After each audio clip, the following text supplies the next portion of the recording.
देखिए, जैसे कि आप देख सकते हो स्क्रीन पर, ये मेरा घर है और इसको बेचने के लिए मैंने अपने फादर से बातचीत की थी कि एक काम करते हैं, अपन इस घर को बेच देते हैं और इस घर को बेचकर वो जो पैसा है उसको अपन सेफ ट्रेडिंग के अंदर लगाएंगे, यानी कि एक तरीके से 1 साल का लॉन्ग टर्म इन्वेस्टमेंट। क्योंकि प्रॉपर्टी के अंदर मैंने एक चीज़ देखा है कि अभी प्रॉपर्टी के रेट काफ़ी डाउन हो चुके हैं।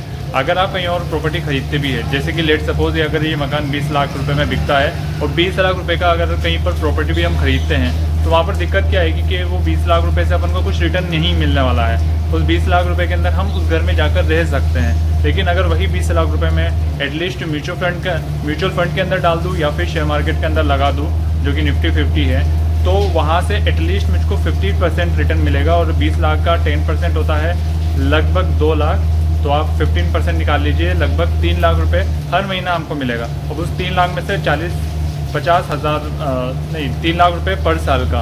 अब उस 3 लाख को डिवाइडेड करिए 12,000 डिवाइड बाई 12 से, तो लगभग आप कैलकुलेशन कर लीजिए जो भी अमाउंट आएगा।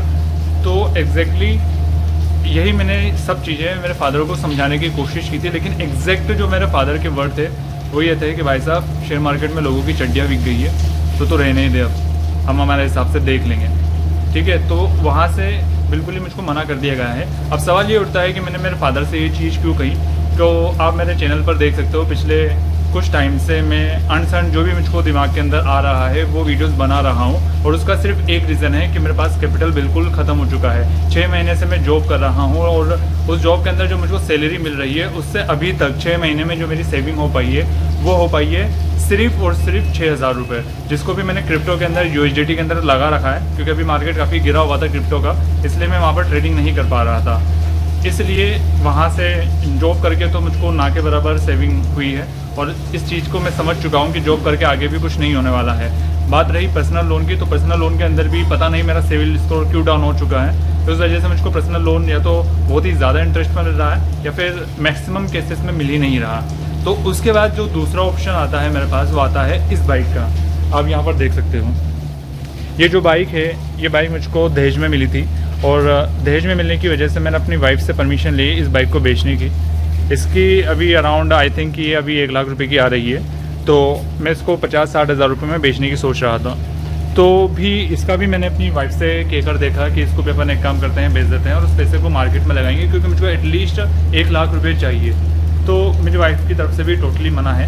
तो ओवरऑल जो मेरे पास ऑप्शन थे, या तो घर को बेचकर या फिर बाइक को बेचकर या फिर जॉब करके, तो तीनों तरीके से मेरे पास पैसे नहीं आ रहे हैं। तो इसलिए मेरे पास जो लास्ट ऑप्शन बच रहा था वो बच रहा था यूट्यूब का। तो इसलिए मैं ज़्यादा से ज़्यादा वीडियोस डाल रहा था कि एटलीस्ट मेरे पास वापस से 1 लाख रुपए आए और मैं वापस से ट्रेडिंग शुरू कर सकूं। लेकिन वहाँ पर भी क्या दिक्कत का सामना करना मुझको पड़ा कि ट्रेडिंग के अंदर भी सिंपली तो यूट्यूब के अंदर भी सिंपली तौर पर जो मेरी अर्निंग हो रही है वो कितनी हो रही है, उस पर भी मैं वीडियोज़ बना चुका हूँ। आप मेरे पुराने वीडियोज़ जाकर देख सकते हो।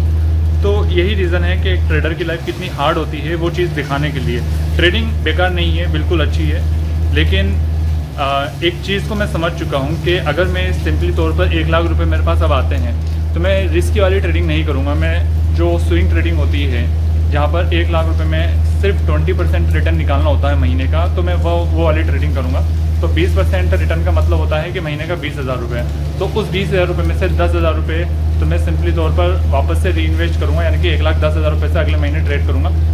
बाकी बचे हुए 10,000 रुपये में से 5-6 हज़ार का घर का हमारा जो भी खर्चा है वो करूँगा, और बाकी के 4,000 रुपये में मैं बाइनरी ट्रेडिंग या क्रिप्टो ट्रेडिंग, यानी कि जो हाईली रिस्की ट्रेडिंग होती है वो करूँगा। इसी तरीके से मुझको धीरे करते करते अपना कैपिटल ग्रो करना है। जब मुझको थोड़ा सा कॉन्फिडेंस आएगा, तब मैं एक्चुअल में जो लोन है पर्सनल लोन, उसके लिए भी अप्लाई करूँगा। तो ये मेरी स्ट्रेटेजी है कि मैं इस तरीके से करने वाला हूँ, और मैं बहुत ही बेहतरीन स्ट्रेटेजी पर काम कर रहा हूँ। जल्द ही वो लॉन्च में करने वाला हूँ, लेकिन वो मेंबर्स ओनली के लिए होने वाला है।